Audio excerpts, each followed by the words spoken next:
Welcome back to another episode of the podcast. We've decided today to talk a little bit about a topic that is in the news quite a lot, but we're not hearing a lot of discussion on topics that are on this topic in a way that is really close to the business planning that we do and that advisors in the BEI advisor community are doing, and the work that's specifically related to their clients. So we thought we'd bring it up. And the topic is the President Biden tax reforms that are proposed and are on the table. So there are lots of resources for you to go find. What do they say? What do they mean? How will we process those? How likely are they to pass? But there's not a lot of discussion on what is the impact or lack of impact for us in the planning disciplines connected to closely held and family held businesses. So John, why don't you start us off with maybe a couple of the high points of some of the Biden tax proposals, and we'll see if we can connect those to our everyday planning work and see if we can come up with any ideas for those who are Sure. listening. That's great, Elizabeth. And some people would not refer to this as the high points, but rather the low points of Sure. the proposal. So the three biggest proposals that affect business owners who are thinking of leaving their business at some point in the future are, number one, the proposal to raise capital gains taxes for households with greater than $1 million of income. That's the threshold. If you have that and you sell an asset that has capital gain, the tax rate will be 43.8% on the gain, plus, of course, state taxes. So it would be very easy for the gain to be taxed at 50% or more. So that's number one. The second one that would apply to business owners, or everybody else for that matter, is the proposed loss of step up in basis on an asset when the owner dies. So for many owners, the basis in their business is very low. They've owned it for a long time. The proposal is that the gain, the unrealized gain, so the basis is zero and the business is worth $5 million, that $5 million would be taxed at death. And the estate taxes again, or I'm sorry, the capital gains taxes at that point would again be 43.8% plus state taxes on gain over $1 million, presumably. So that would be incredibly significant for owners. The third tax change is really likely to be a return of the estate tax, gift tax exemption, which now is about $11.5 million per person, to the pre-2018 levels of roughly $3.5 million per person. I just point out that the current high exemption is proposed to sunset at the end of 2025 anyway, but it would be significant for people who pass away between the date of the enactment of the legislation or effective date and 2025, the end of 2025. So those are all very significant changes. And the question then is, what do we do about it? What do you business owners, what do you advisors do right now to minimize the effect of these increased taxes should they pass? And the last thing I'll do, and I'll ask Elizabeth to take over or resume taking over, is that this is a real ping pong ball or ping pong match between the Democrats and the Republicans. It's going to go back and forth. And it's not going to end this year.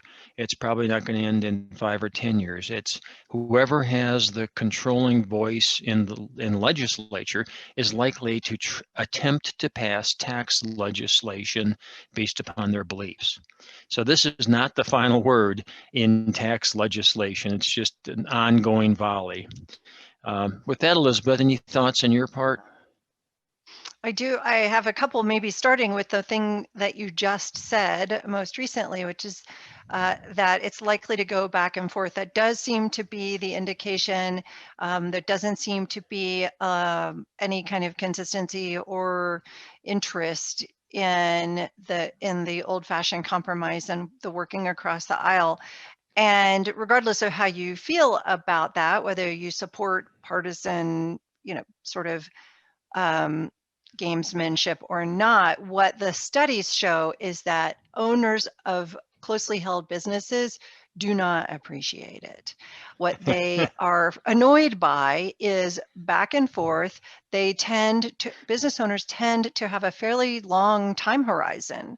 They're looking at 7, 10, 15, 25-year plans, and they are trying to make investment decisions, growth decisions, all kinds of, sort of strategic decisions, international and trade decisions based on what they see as the likely landscape going forward. And so this back and forthing, and whoever's got a majority in Congress putting in place something that makes them look good to their constituents is really hard on business owners for planning purposes, and it is not appreciated for the most part. So the studies that I have seen say that consistency and predictability and long-term stability are more valuable than a particular number on the tax rate, that can be managed.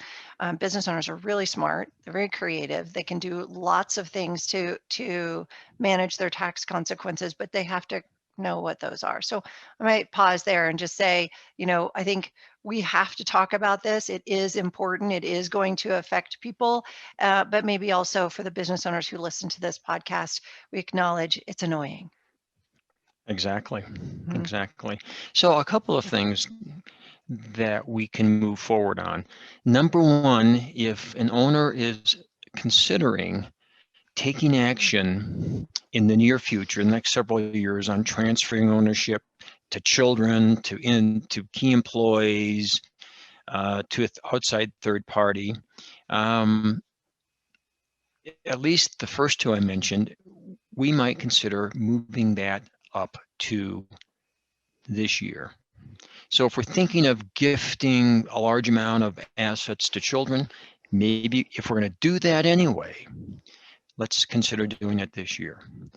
If we're thinking of perhaps charitable gifting, we should think of doing that this year, although I guess any time would work well. But there are these measures we can take now that might have an effect to reduce taxes when we sell or dispose of an interest in future years.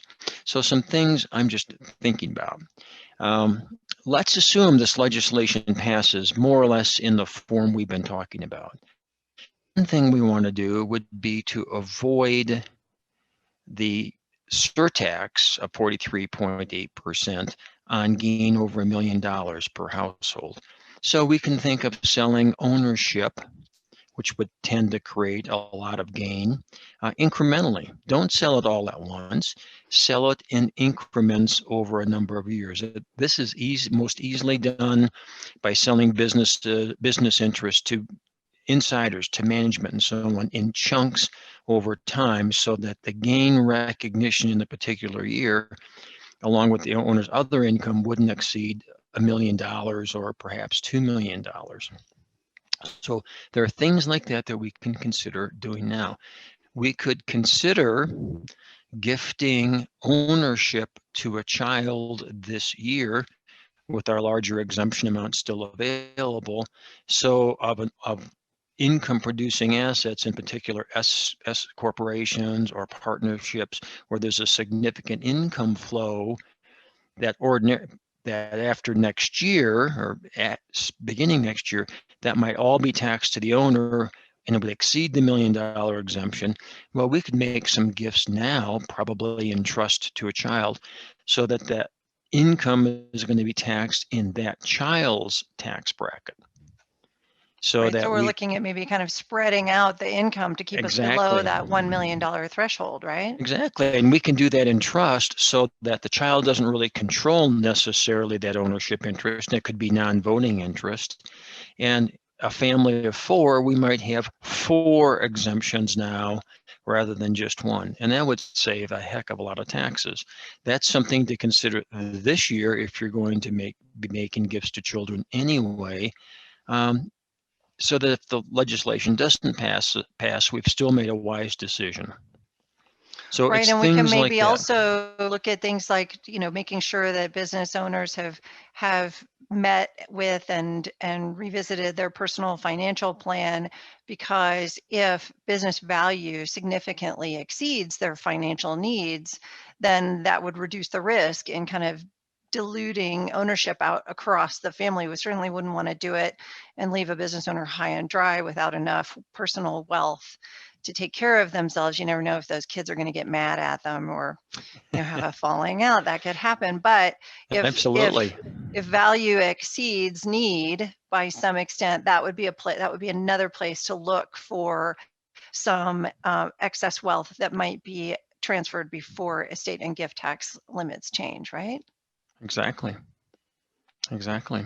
So there are a lot of tools that clever tax attorneys, estate planning attorneys, and other estate planning and income tax experts will devise over the next several months, and certainly thereafter, once the legislation becomes a bit more clear, at least as to what may pass.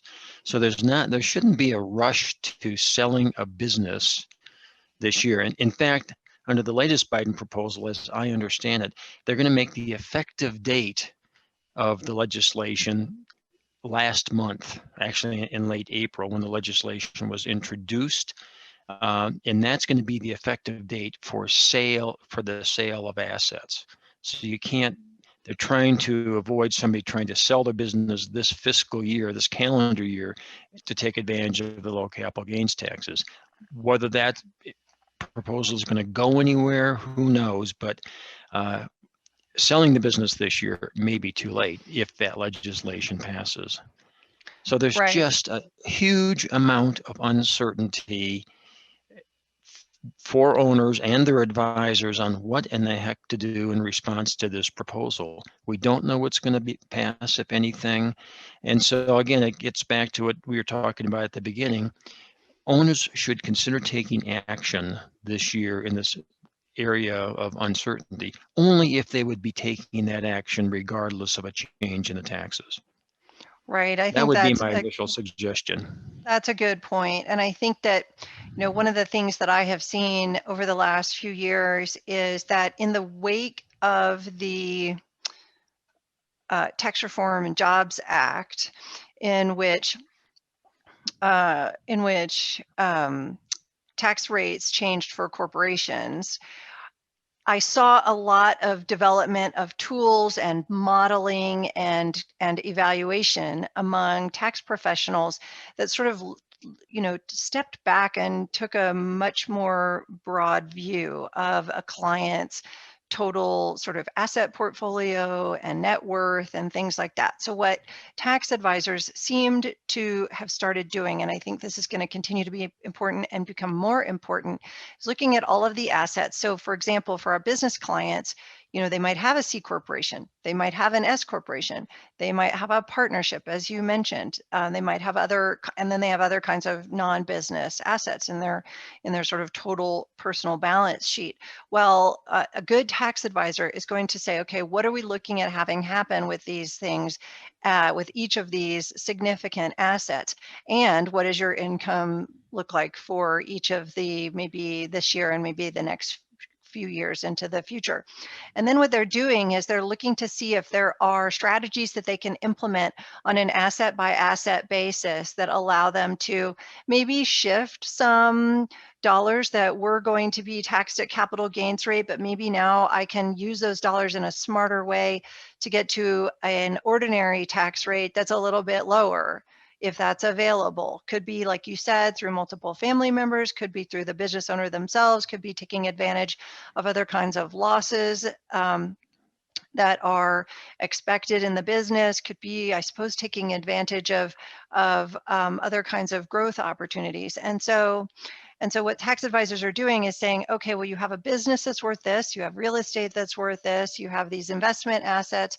What can I recommend that would move things around a little bit? So there are people saying, well, if I treat these dollars as income, I'll get a little bit lower tax rate. And if I treat these other dollars as capital gains or as a stock sale or a capital asset sale, then I have a high basis and I'll have lower taxes on that. So the math is very complicated now, but tax advisors have really been upping their game in terms of looking at the broader picture and seeing which levers they can pull in which direction in order to shave off tax dollars here and there. Have you seen that as well, John? I'm probably not as close to that as you are, but certainly the need to work with capable, experienced tax advisors has never been greater than right now, because the Right. tax rates are going up. So these decisions are far more important. And the other thing I would say about clever tax advisors, and I mean that in a nice way, we will find a lot of ways to minimize or defer taxes regardless of what tax law is passed. And that's what I saw. And I think you're referring to that to some extent, Elizabeth. That's what we saw after the last major tax act. Mm-hmm. How do we take advantage of what we have to deal with? And tax advisors will do that.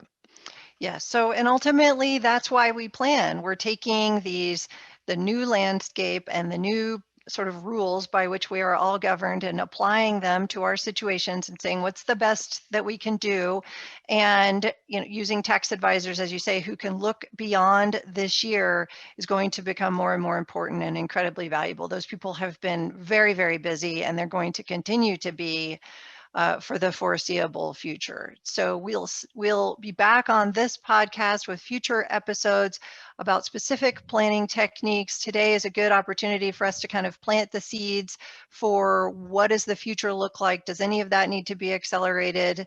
And other kinds of planning conversations that all advisors listening here are having or should be having with their business clients, and business owner listeners here should be calling up their most trusted advisor. That's why we plan. That's why we plan. All right, John. Well, thanks for joining us today. This has been fun. It's an important topic, and we'll see you next time. Thank you.